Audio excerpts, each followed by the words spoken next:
राधे राधे, जय श्री कृष्ण। आप सभी का अपने चैनल पर हार्दिक स्वागत है। आइए आज सुनेंगे 16 दिन की महालक्ष्मी व्रत की कथा। भाद्रपद मास शुक्ल पक्ष की अष्टमी से लेकर के अश्विन मास कृष्ण पक्ष की अष्टमी तक 16 दिनों तक माता लक्ष्मी की विशेष कृपा प्राप्ति के लिए व्रत धारण किया जाता है। इस दौरान विशेष प्रकार से माता लक्ष्मी की पूजा अर्चना की जाती है, जिससे व्यक्ति के सभी प्रकार के दुख और कलेश दूर होते हैं, धन धान्य की प्राप्ति होती है तथा सभी प्रकार की कामनाएं सिद्ध होती हैं। तो आइए सुनते हैं महालक्ष्मी व्रत की कथा। तो बोलिए प्रेम से माता महालक्ष्मी की जय, सर्व देवी देवतन की जय। एक समय महर्षि श्री वेद व्यास जी हस्तिनापुर पधारे। उनका आगमन सुनकर महाराज धृतराष्ट्र उनको आदर सहित राजमहल में ले गए। स्वर्ण सिंहासन पर विराजमान कर चरणोदक ले उनका पूजन किया। श्री व्यास जी ने माता कुंती तथा गांधारी ने हाथ जोड़कर प्रश्न किया, हे महामुनि, आप त्रिकालदर्शी हैं, अतः आपसे हमारी प्रार्थना है कि आप हमको कोई ऐसा सरल व्रत तथा पूजन बतलाइए जिससे हमारा राज्य, लक्ष्मी, सुख संपत्ति, पुत्र पौत्र आदि व परिवार सुखी रहे। इतना सुनकर श्री वेद व्यास जी कहने लगे, हम एक ऐसे व्रत का वर्णन करते हैं जिससे सदा लक्ष्मी जी का निवास होकर सुख समृद्धि की वृद्धि होती है। यह श्री महालक्ष्मी जी का व्रत है जिसे प्रतिवर्ष अश्विन कृष्ण पक्ष अष्टमी को विधिवत किया जाता है। तब कहा कि हे महामुनि, इस व्रत की विधि हमें विस्तार पूर्वक बतलाने की कृपा करें। तब व्यास जी बोले कि हे देवी, यह व्रत भाद्रपद शुक्ल अष्टमी से प्रारंभ किया जाता है। इस दिन स्नान करके शुद्ध वस्त्र धारण करके 16 सूत के धागों का डोरा बनाएं, उसमें 16 गांठ लगाएं, हल्दी से पीला करें और प्रतिदिन 16 धूप व 16 गेहूँ डोरे चढ़ाएं और अश्विन यानी कि कुआर कृष्ण की अष्टमी के दिन उपवास रखकर मिट्टी के हाथी पर श्री लक्ष्मी जी की प्रतिमा स्थापित कर विधिवत पूजन करें। इस प्रकार श्रद्धा भक्ति सहित महालक्ष्मी जी का व्रत पूजन करने से आप लोगों की राज्य लक्ष्मी सदा अभिवृद्धि होती रहेगी। इस प्रकार व्रत का विधान बतलाकर श्री वेद व्यास जी अपने आश्रम की ओर प्रस्थान कर गए।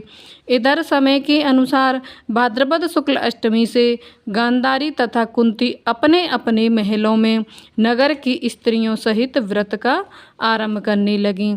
इस प्रकार 15 दिन बीत गए। 16वें दिन अश्विन कृष्ण अष्टमी के दिन गांधारी ने नगर की सभी प्रतिष्ठित महिलाओं को पूजन के लिए बुलाया, अपने महल में बुलवा लिया। माता कुंती के यहाँ कोई भी महिला पूजन के लिए नहीं आई, साथ ही माता कुंती को भी गांधारी ने नहीं बुलाया। ऐसा करने से माता कुंती ने अपना बड़ा अपमान समझा। उन्होंने पूजन की कोई तैयारी नहीं की और उदास होकर बैठ गईं।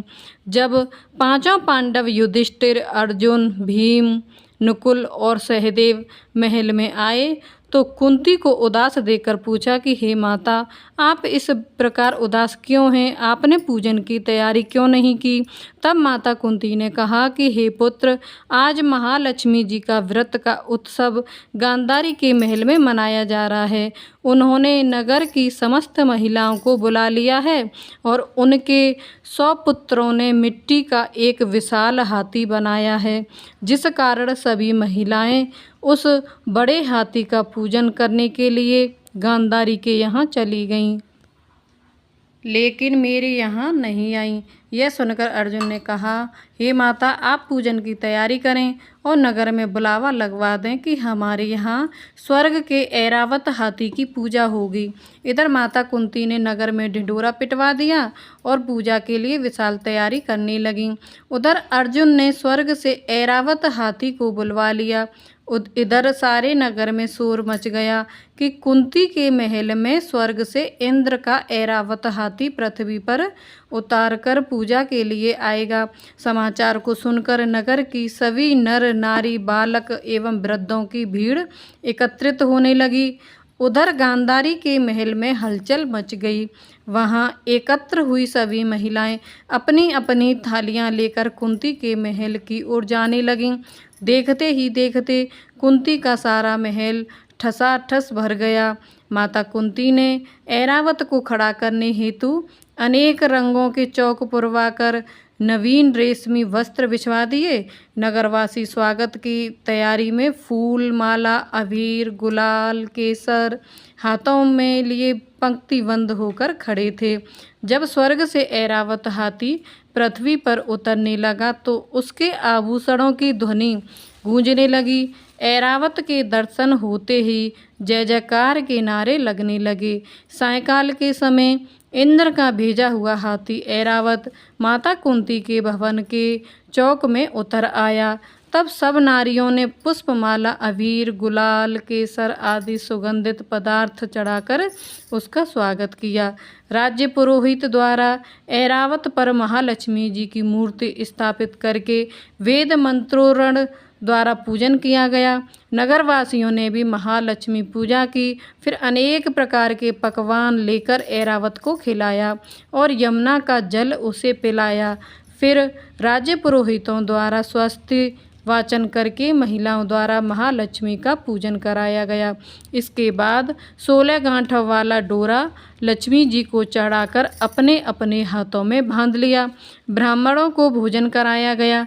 दक्षिणा के रूप में स्वर्ण आभूषण वस्त्र आदि दिए गए। तत्पश्चात महिलाओं ने मिलकर मधुर संगीत लहरियों के साथ भजन कीर्तन कर संपूर्ण रात्रि जागरण कर महालक्ष्मी व्रत का जागरण किया।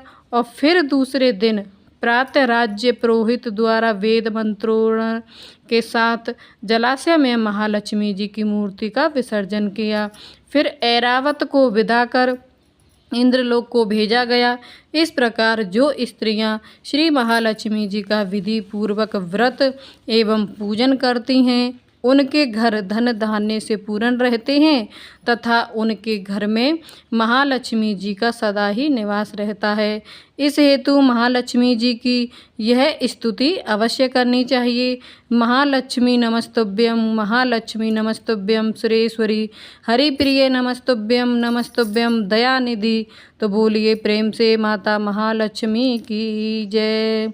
सर्वदेवी देवतन की जय। इस प्रकार से जो भी भक्त सच्ची श्रद्धा के और नियम और निष्ठा के साथ भाद्रपद मास शुक्ल पक्ष की अष्टमी से लेकर अश्विन मास कृष्ण पक्ष की अष्टमी तक 16 दिनों तक माता लक्ष्मी जी की प्रसन्नता के लिए व्रत को धारण करती हैं। इस दौरान उनका पूजन करती हैं, कथा को श्रवण करती हैं, शुद्ध और सात्विकता का पालन करती हैं, प्रत्येक दिन दीप दान करती हैं। इससे माता लक्ष्मी की विशेष कृपा प्राप्त होती है जिससे कि घर की सभी प्रकार की दुख और दरिद्रताएं दूर हो जाती हैं। घर में सुख समृद्धि का आगमन होता है और माता लक्ष्मी जी की कृपा से सभी प्रकार की मनोरथ की सिद्धि होती है। तो आशा करती हूँ कि यह जानकारी आपको अच्छी लगी होगी। इसी प्रकार से ज्ञानवर्धक जानकारियाँ पूजा पाठ की जानकारी प्राप्त करने के लिए, व्रत पूजा के बारे में जानने के लिए, कथा को सुनने के लिए चैनल पर अगर आप पहली बार आए हैं तो चैनल को लाल बटन दबाकर सब्सक्राइब कर लें। साथ में बेल आइकन घंटी को दबाएं ताकि आने वाली वीडियो की नोटिफिकेशन सबसे पहले आपको मिल सके। तो वीडियो को लाइक करें, शेयर करें, सुखी रहें और सदा स्वस्थ रहें। तो मिलती हूँ नेक्स्ट वीडियो में, तब तक के लिए राधे राधे, जय श्री कृष्ण। माता लक्ष्मी सदा आप पर व आपके परिवार पर कृपा बनाए रखें। जय माता दी।